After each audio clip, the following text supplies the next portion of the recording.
Tom আর জেরির গল্প। বাপরে বাপ, এটা কে এসে গেছে! বাঁচাও! টম, দেখো তো, মারো তো একে। এইবার টম দৌড়াচ্ছে দৌড়াচ্ছে দৌড়াচ্ছে, ওর পেছনে গিয়ে মারার চেষ্টা করছে। যা, কোথায় গেল! ও বাবা, এ তো দেখি আমার ছাতাতেই আটকে রয়েছে। ব্যাস, টম ছাতা খুলেছে, কি চলে গেছে, দূরে গিয়ে পড়েছে। কিন্তু কোথায় গেছে? সেই ডগির ঘরে। এইবার টম ছাতা নিয়ে এসেছে, দিয়ে এবার ওকে মারবে বলে, নাও, দুম দুম দুম। এইবার আবার ছাতাতে আটকে গেছে, দিয়ে ছিটকে গিয়ে পড়েছে। ব্যাস, এবার মনের দুঃখে চলে যাচ্ছে পিঁপড়েটা, গিয়ে গেছে জেরির ঘরে। এবার জেরি এখন ঘুমাবে।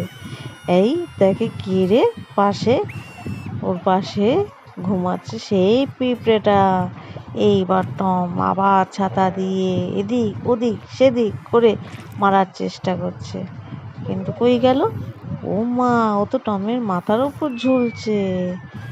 ব্যাস, এইবার টম আর যে পিঁপড়ে একসাথে দৌড় দৌড় দৌড় দৌড় দৌড়, পেছনে সবাই দৌড়াচ্ছে দৌড়াচ্ছে। এবার বাথটবে ঢুকে গেছে। টম চালাকি করে চালিয়ে দিয়েছে কলটা। ব্যাস, কিন্তু যাবে কোথায়! এইবার একটা সিটি দিয়ে পিঁপড়ে ডেকে নিয়েছে তার সবাইকে, বন্ধুগুলোকে। ব্যাস, এইবার টম ভয় পেয়ে গেছে।